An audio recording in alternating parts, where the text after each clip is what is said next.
Hello friends, स्वागत है आपका स्टडी विद विवेक में। दोस्तों, आज हम देखने वाले हैं क्वेश्चन 21 से क्वेश्चन 42 तक।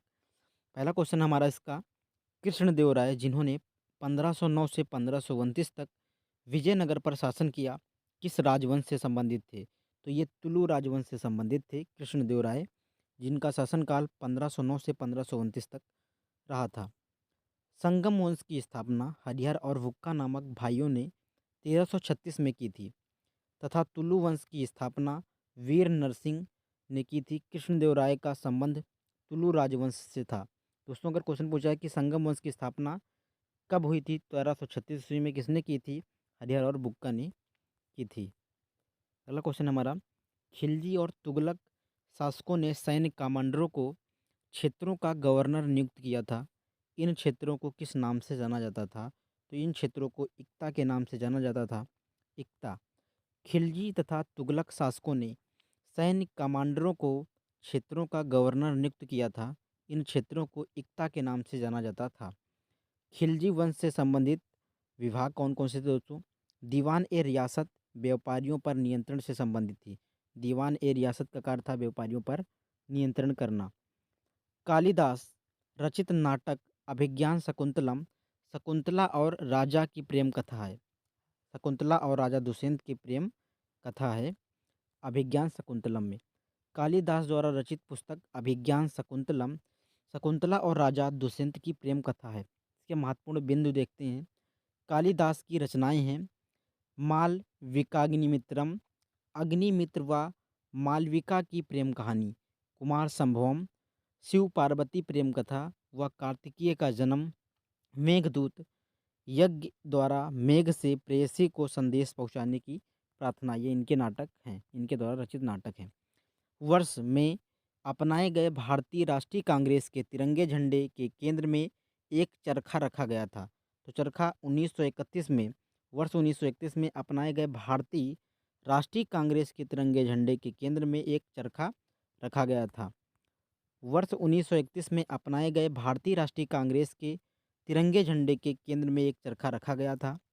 भारतीय संविधान निर्माण के दौरान झंडा समिति के अध्यक्ष डॉक्टर राजेंद्र प्रसाद थे। वेरी इंपॉर्टेंट दोस्तों क्वेश्चन है कि झंडा समिति के अध्यक्ष कौन थे?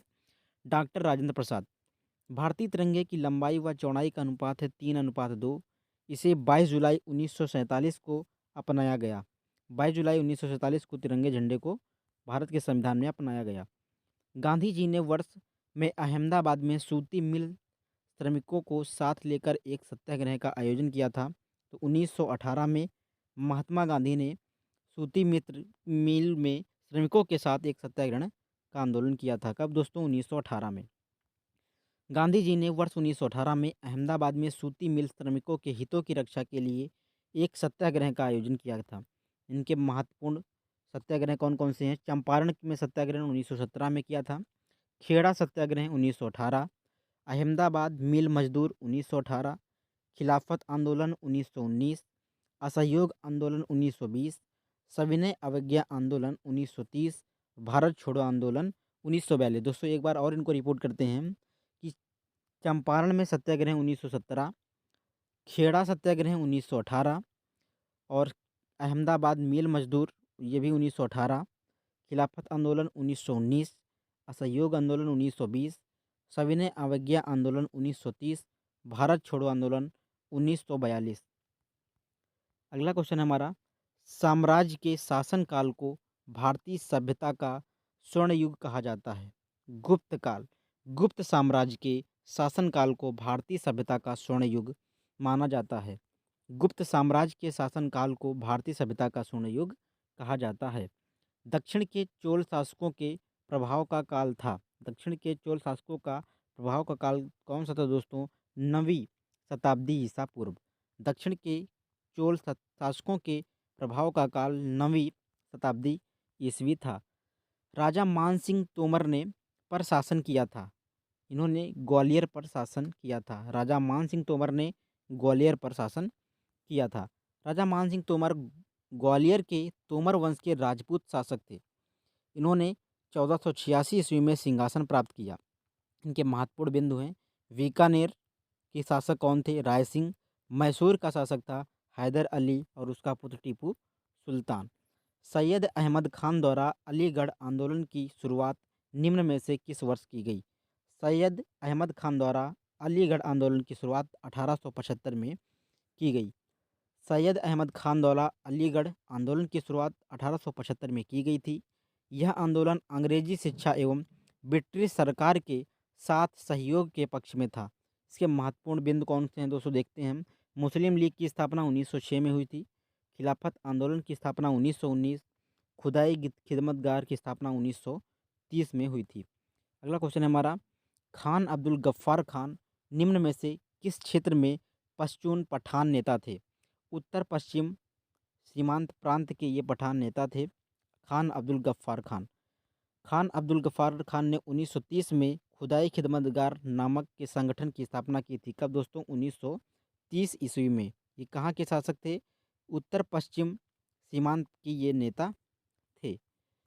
निम्नलिखित में से कौन सा 16 महाजनपदों में से एक नहीं था?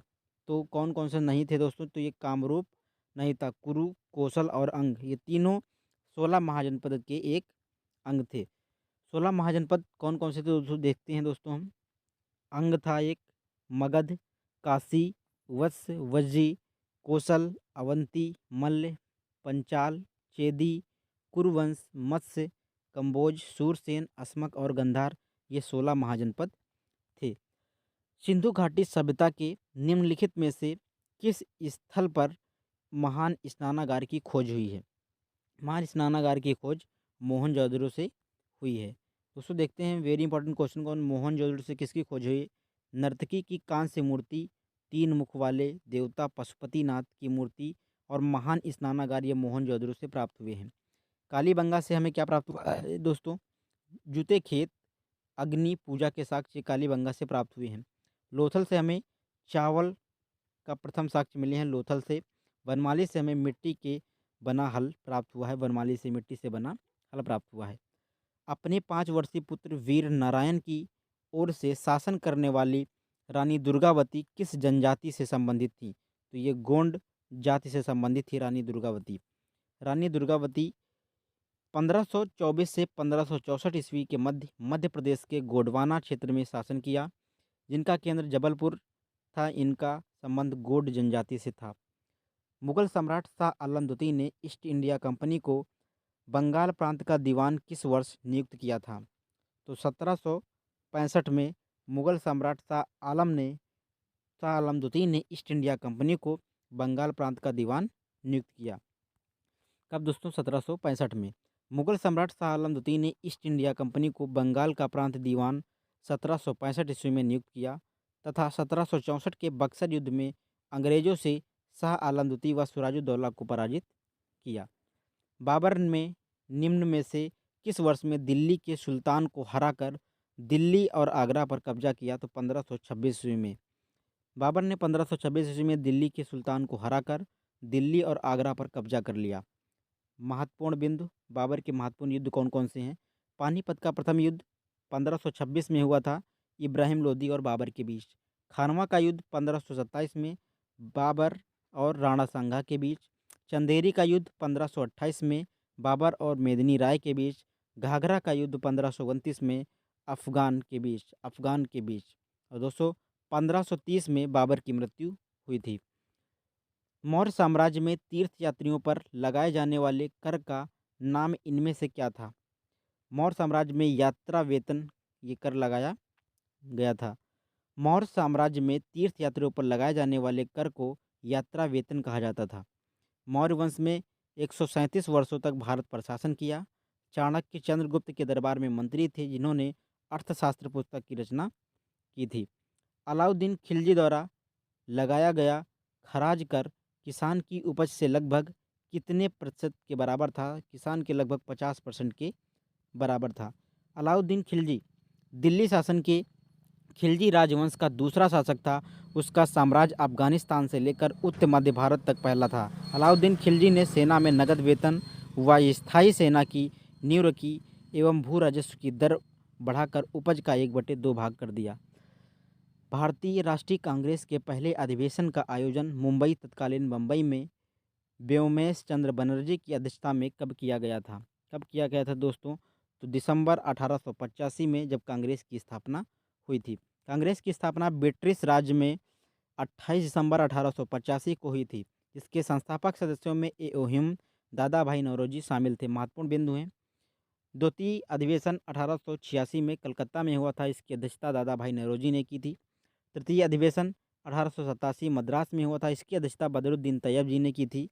चतुर्थ अधिवेशन 1888 इलाहाबाद में हुआ था, जिसकी अध्यक्षता जॉर्ज यूले ने की थी। निम्नलिखित में से कौन सा शब्द भारत में मंदिर स्थापत्य कला से संबंधित नहीं है?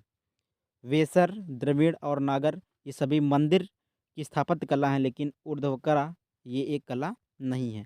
भारत में मंदिर स्थापत्य कला की प्रमुख शैलियाँ द्रविड़, नागर व वेसर हैं। ऊर्ध्वकला मंदिर स्थापत्य कला की शैली नहीं है। हड़प्पा कालीन स्थल रंगपुर भारत के किस वर्तमान राज्य में स्थित है? तो ये गुजरात में स्थित है। वर्तमान में गुजरात में स्थित है हड़प्पा। कौन सा दोस्तों? हड़प्पा कालीन स्थल रंगपुर। हड़प्पा कालीन स्थल रंगपुर जो लोथल गुजरात में स्थित है। कालीबंगा ये राजस्थान में स्थित है। वनमाली हरियाणा में स्थित है। धौलावीरा ये गुजरात में स्थित है। वेरी इंपॉर्टेंट दोस्तों क्वेश्चन है कि कालीबंगा किस राज्य में वर्तमान में है? तो ये राजस्थान में है। वनमाली हरियाणा राज्य में है और धौलावीरा गुजरात में स्थित है। 1919 में जलियांवाला बाग हत्याकांड कहाँ हुआ था? तो ये अमृतसर पंजाब में हुआ था जलियांवाला बाग हत्याकांड। 1919 में जलियांवाला बाग हत्याकांड पंजाब के अमृतसर में हुआ था। डॉक्टर सतपाल और सैफुद्दीन किचलू की गिरफ्तारी के विरोध में हो रही जनसभा पर जनरल डायर ने अंधाधुंध गोलियां चलाईं। इस हत्याकांड विरोध में गांधी जी ने कैसर ए हिंद, जमनालाल बजाज ने राय बहादुर और टैगोर ने सर की उपाधि को वापस कर दिया। हौज ए सुल्तानी एक बड़ा जलाशय था जिसका निर्माण दिल्ली के बाहर निम्न में से किसके द्वारा कराया गया था? तो ये सुल्तान इल्तुतमिश के द्वारा कराया गया था हौज ए सुल्तानी का निर्माण। हौज ए सुल्तानी एक बड़ा जलाशय था जिसका निर्माण दिल्ली के बाहर सुल्तान इल्तुतमिश द्वारा कराया गया था। तुर्क ए चहलगानी जो चालीसा गुलाम सरदारों का संगठन था, इसको इल्तुतमिश ने बनवाया था। इसको ख़त्म करने वाला कौन था दोस्तों? इसको ख़त्म करने वाला बलबन था, तुर्कान चहलगानी को। दिल्ली का कुव्वत उल इस्लाम एवं 2.5 दिन का झोपड़ा नामक मस्जिद का निर्माण ऐबक ने करवाया था। ऐबक ने करवाया था। दोस्तों अगर यह वीडियो आपको पसंद आया हो और अभी तक आपने हमारे चैनल को नहीं सब्सक्राइब किया है तो प्लीज़ सब्सक्राइब करें, शेयर करें और कमेंट करके हमें बताएं यह वीडियो आपको कैसा लगा। जय हिंद दोस्तों।